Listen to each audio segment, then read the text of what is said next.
नमस्कार दोस्तों, आज हम देखेंगे कि यूनियन टेरिटरीज इंडिया में आखिर है क्या और वो एज अ स्टेट में और यूनियन टेरिटरीज में आखिर क्या डिफरेंस है, ये हम इस वीडियो में समझने वाले हैं। उसके पहले हमें समझना पड़ेगा कि यूनियन टेरिटरीज आखिर होती क्या है। यूनियन टेरिटरीज वो लैंड का हिस्सा होती है जहाँ पे सेंट्रल गवर्नमेंट एडमिनिस्ट्रेशन करती है उस जगह को, और वहाँ पे किसी तरीके का स्टेट गवर्नमेंट नहीं होता है। उसे केंद्र शासित प्रदेश भी कहा जाता है, जो देश पे काफी सारे सालों से राज कर रहे थे। यानी कि उन्होंने कल्चरली सारी छोटी छोटी स्टेट्स बन गई थी, यानी कि प्रिंसली स्टेट बन गए थे, अपना प्रभाव छोड़ा था। यानी कि वहाँ की लैंग्वेज, वहाँ का कल्चर, वहाँ का रहन सहन, हर चीज अलग थी दूसरे स्टेट्स से कंपेयर करते हुए। इसका मतलब कि वो छोटे छोटे स्टेट्स एक दूसरे के साथ रह नहीं सकते थे, उन्हें एक दूसरे के साथ मर्ज करना सही नहीं हो जाता। उससे दंगे भड़क सकते थे, उससे लोगों में असहिष्णुता बढ़ जाती थी, गुस्सा बढ़ जाता था, ताकि उनकी लैंग्वेज डोमिनेट हो जाती थी दूसरे कल्चरल लैंग्वेजेस के साथ में, और दूसरी चीजें भी हो सकती थी। इसीलिए उन्हें सेपरेट रखना ही एक बहुत ही सही उपाय था। लेकिन अगर हम उन्हें स्टेट्स का दर्जा दें और उन्हें सेपरेट स्टेट घोषित करें, तो वो स्टेट इतने छोटे थे कि वो अकेले सस्टेन नहीं कर पा सकते थे। वो रेवेन्यू भी जनरेट नहीं कर पा सकते थे, ना ही उनके पास इतनी पॉपुलेशन थी जिससे वो वर्क फोर्स जनरेट कर सकते थे, ना ही उनके पास रिसोर्सेज थी जो वो उससे रेवेन्यू जनरेट कर सकते थे या एम्प्लॉयमेंट जनरेट कर सकते थे। तो वो बहुत छोटे थे और वो किसी एक चीज पे ही डिपेंडेंट थे, जैसे टूरिज्म उस पे ही डिपेंडेंट है, जैसे लक्षद्वीप एक एग्जाम्पल है। तो वो अकेले सस्टेन नहीं कर सकते थे, ये मुख्य रीजन है। इसीलिए उन्हें सेंट्रल गवर्नमेंट के अंडर में डाल दिया जाता। जब इंडिया को आजादी मिली तो सबसे पहले तो लैंग्वेजेस के बेसिस पे स्टेट्स बनाए गए, और ये सबसे बेहतर और सबसे इंटेलिजेंट डिसीजन था। तो उन्होंने लैंग्वेज के आधार पे जो था इंडिया को डिवाइड किया, उस बेसिस पे स्टेट्स बनाए। आपको तो पता ही होगा, जो आज का बांग्लादेश है वो कभी पाकिस्तान का हिस्सा था, लेकिन लैंग्वेज की वजह से उनमें वॉर हुआ और फिर जो बांग्लादेश है तो वो सेपरेट हुआ पाकिस्तान से। तो ये 1947 में इंडिया और इंडियन पॉलिटिशियंस ये सब जानते थे कि ऐसे सब चीजें हो सकती है, इसलिए उन्होंने लैंग्वेज को फर्स्ट प्रेफरेंस दिया और लैंग्वेज के बेसिस पे सबसे पहले स्टेट्स बनाए। सेपरेशन स्टेट का लैंग्वेजेस के बेसिस पे हुआ। उसके बाद सेकंड प्रायोरिटी कल्चरल और हिस्टोरिकल बैकग्राउंड को भी दी गई थी। उसके बाद ये भी देखा गया कि उनके बॉर्डर्स किस तरीके के नेबर्स के साथ में है, या फिर वो दो अगर उनके नेबर्स थोड़े बहुत सेम है तो उनको एक दूसरे के साथ मर्ज भी किया जाता था। लेकिन ऐसे समय पे बहुत छोटे छोटे ग्रुप्स, लैंड ग्रुप्स थे जिन्हें स्टेट नहीं बनाया जाता था, जैसे हमने इसके पहले डिस्कस किया, क्योंकि वो इंडिपेंडेंटली फंक्शन नहीं कर सकते थे।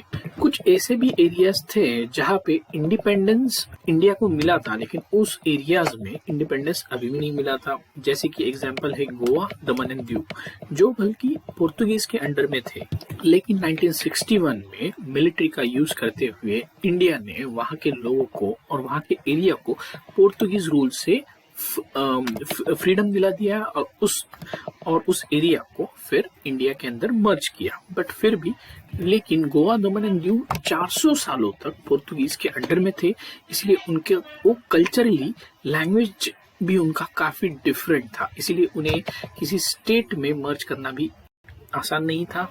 साथ ही साथ वो इतने छोटे थे कि खुद से एडमिनिस्ट्रेशन नहीं किया जा सकता था, ना ही वो रेवेन्यू जनरेट कर सकते थे, इसलिए उनको यूनियन टेरिटरीज का ही हिस्सा बनाया गया।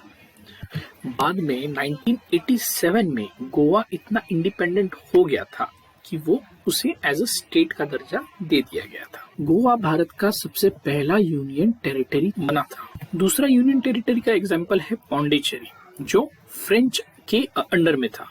लेकिन 1954 में अगेन इंडिया ने मिलिट्री पावर यूज की और वहाँ के लोगों को फ्री किया, वहाँ के एरिया को फ्री किया। और यहाँ पे भी सेम इशू हुआ। कल्चरली ये जो एरिया था वो डिफरेंट था, क्योंकि ये फ्रेंच के अंडर में काफी सालों से था।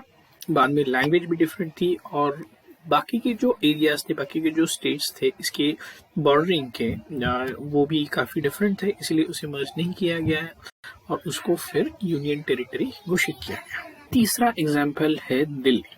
दिल्ली हालांकि इंडिया का कैपिटल है और एक पॉलिटिकल हब भी है।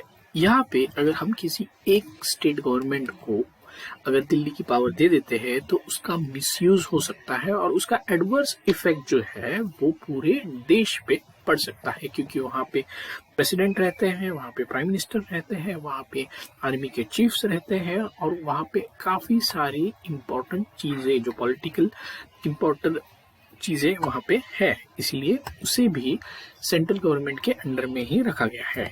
फोर्थ एग्जाम्पल है जम्मू एंड कश्मीर। तो जम्मू एंड कश्मीर को स्टेट बनाया था, लेकिन ये ठीक से फंक्शन नहीं कर पाया बिकॉज ऑफ डिफरेंट रीजन, जैसे कि टेररिज्म है, पाकिस्तान का इंटरवेंशन है, वहाँ पे लोकल लोगों को किसी तरह का कोई एम्प्लॉयमेंट नहीं मिल रहा है, ये सारी चीज़ें हैं और ये सेंट्रल गवर्नमेंट पे ही डिपेंडेंट थी 50 ईयर्स, मोर देन 50 ईयर्स। तो इसीलिए इसको भी यूनियन टेरिटरी अभी घोषित किया गया है कुछ 1-2 साल पहले।